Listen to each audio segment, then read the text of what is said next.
आप लोग इधर सुनो, हम बताते हैं अर्थ। वहां कहते हैं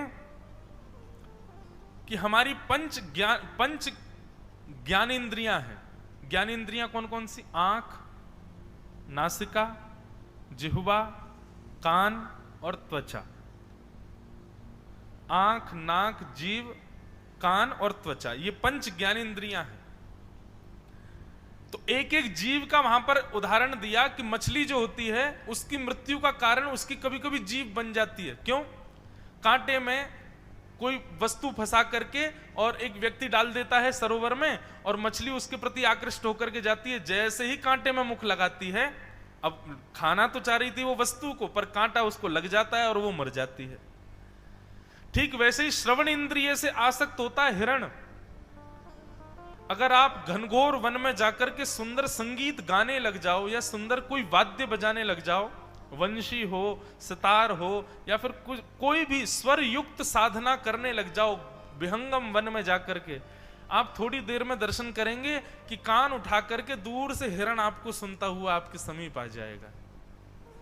और थोड़ी बहुत देर अगर उसको संकोच नहीं हुआ तो कहो तो आपके आसपास ही विचरण करने लग जाएगा। इसी प्रकार शिकारी लोग सुंदर वाद्य बजा करके और हिरण को समीप बुला करके उसको बंदी बना देते हैं।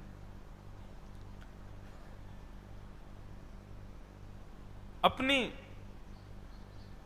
दृष्टि के प्रति आसक्त हो जाता है पतंगा, जिसके विषय में हम कल सुन रहे थे। वो अग्नि के पास चला जाता है, जल करके भस्म हो जाता है।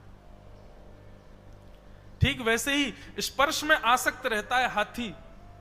इतनी मोटी खाल होती है उसकी, लेकिन फिर भी स्पर्श का बड़ा कमजोर है, स्पर्श के लिए सदा लालायित रहता है। इस प्रकार इन सबका भाव बताते हुए वे कहते हैं, बोले ये इतने ऐसे ऐसे जीव अपनी एक एक इंद्रिय में फंस करके मरते हैं, इनकी एक इंद्रिय इनकी मृत्यु का कारण बन जाती है, मानव कैसे बचेगा? मानव की तो पांचों इंद्रियां खतरनाक हैं।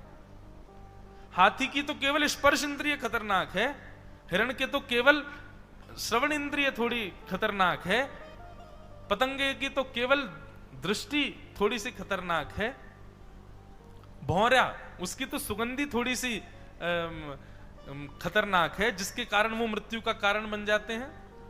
पर मानव की तो ये पांचों इंद्रियां खतरनाक हैं। मानव को तो सुंदर स्वर भी चाहिए, सुंदर दर्शन भी चाहिए, सुंदर सुगंधी भी चाहिए, सुंदर रस भी चाहिए और सुंदर स्पर्श भी चाहिए। कुरंग मातंग पतंग भृंग, कुरंग मातंग भृंग, हाँ पतंग भृंग, मीना हता पंच बिरेव पंच, नरः प्रमादी सुकथम न हन्यते, ये सेवते पंच विरेव पंच। वाह। कुरंग मातंग पतंग भृंग, मीना हता पंच विरेव पंच, नर प्रमादी सकथम न हन्यते, ये सेवते पंच विरेव पंच। वही भाव जो चल रहा है कि पांचों तो अपनी एक एक इंद्रिय में आसक्त होते हैं, पर मानव की तो ये पांचों इंद्रियां खतरनाक हैं। मानव को तो सुंदर दृश्य भी चाहिए, सुंदर श्रवण भी चाहिए, सुंदर सुगंधी भी चाहिए, सुंदर रस भी चाहिए, सुंदर स्पर्श भी चाहिए। वो तो पांचों के बिना नहीं रहता है। कैसे बचेगा मानव? एक ही उपाय है। क्या?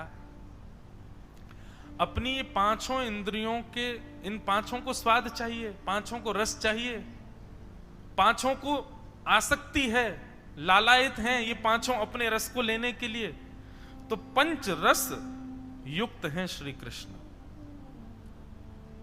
वे श्रवणीय भी हैं, वो दर्शनीय भी हैं, वो स्पर्शीय भी हैं, वो रस आप्लावन भी कराते हैं, और उनकी तन की सुगंधी भी अद्भुत है। अपनी पंचों इंद्रियों को थोड़ा सा संभालो, थोड़ा सा इनको कहो थोड़ी सी कंट्रोल्ड हो जाओ, थोड़ा भजन कर लो, थोड़ा नाम जप लो, थोड़ा साधना कर लो। एक दिन इन पंच रसों को एक ठौर दिलाने वाले श्री कृष्ण आ जाएंगे, और जिस दिन वो मिलेंगे तुमको एक एक रास्ता मिल जाएगी, तुमको ठौर मिल जाएगी, फिर तुम कहीं और नहीं भटकोगी। इसलिए अपनी पंचों इंद्रियों को थोड़ा अगर एकाग्र करके श्री कृष्ण के प्रति उनको अग्रसित किया जाए तो ये पंच इंद्रियां हमारे वश में आ सकती हैं। संसार की उपभोग वस्तु अगर इनको कराई गई तो निश्चित है यही बंधन का कारण बन जाएंगी। तो इस प्रकार हाथी जो है वो स्पर्श का नाजुक होता है, स्पर्श के लिए कभी भी लालायित हो जाता है। मैंने हाथी से सीखा कि कोई भी आकर्षण करने वाली वस्तु के प्रति इतनी जल्दी अग्रसित नहीं होना चाहिए। एक बात, यहां पर 24 गुरुओं में जितने भी गुरु शिक्षा प्रदायक हैं, जिनसे हम शिक्षा ले रहे हैं और जो शिक्षा देने के लिए अपने आप को उस क्रिया में क्रियान्वित करके दिखा रहे हैं, जैसे हाथी, वो नकली हथनी के पीछे भाग रहा है और दत्त भगवान उसको गुरु मान रहे हैं, मतलब वो स्वयं अपने आप को झोंक रहे हैं हमको शिक्षा देने के लिए। ऐसे जितने भी गुरु हैं, इन सब स्थानों पर एक ही बात विशेष है कि जब सत्संग जीवन में होगा तो इस चीज से भी आपकी रक्षा हो सकती है। सत्संग होगा तो आपकी पंच इंद्रियां भी कहीं ना कहीं, अब आज का विषय यही है, कपिल विभूति संवाद में यही सब चलेगा अभी। तो इस प्रकार हाथी से हम और क्या सीखते हैं? हाथी से एक सीख और बताएं। हाथी को यदि विशाल शीशा दिखा दिया जाए, उसको उसके ही स्वरूप का बोध करा दिया जाए तो वो पागल हो जाता है। ठीक वैसे ही मैं कुछ हूं या मेरे पास कुछ है, इस उपलब्धि का आपको कोई बोध भी करा रहा हो तो उस समय अनसुना करो। ये बात निश्चित है कि जब आपके गुण का कोई बखान करता है ना, तो उस समय निश्चित ही आपके चित्त में स्तोत्रम कश्य न तुष्टये, कौन खुश नहीं होता अपनी स्तुति से? सब लोग प्रसन्न होते हैं, पर वो प्रसन्नता कहीं आपकी अहम में परिवर्तित ना हो जाए, इसका प्रयास करना है। और यदि अहम में परिवर्तित हो गई तो हाथी पागल हो जाता है, जीवन पर्यंत के लिए पागल हो जाता है। अगर एक बार अपने आप को देख ले तो उसको पता चल जाए कि मैं इतना विशाल हूं, अरे मैं विशाल हूं, अपनी विशालता का फिर वो रौब जमाता है सबके ऊपर। हाथी इसीलिए सही बना रहता है। अधिकतर हाथियों को देखा जाता है वो बहुत जल्दी पागल हो जाते हैं। क्यों? कभी ना कभी जल में या कहीं पर अपना रूप देख लेते हैं। जब अपने रूप का बोध उनको होता है तो वो विवेक शून्य होते चले जाते हैं। ठीक वैसे ही हमने हाथी से क्या सीखा कि कभी भी अपने गुणों पर ज्यादा प्रकाश कोई डाल रहा हो तो उसको नजरअंदाज करो, ज्यादा उसके प्रति भाव मत रखो, उसको अस्वीकार करो, नहीं तो विवेक शून्य हो जाओगे। कोई बहुत प्रशंसा कर दे तो निश्चित है कि अगले दिन आप अपने भाव में कटौती देखोगे। हमें तो महाराज जी अनुभव किया, हमारी कथा की कोई प्रशंसा कर दे, अगले दिन हमसे कथा नहीं होती फिर। क्यों?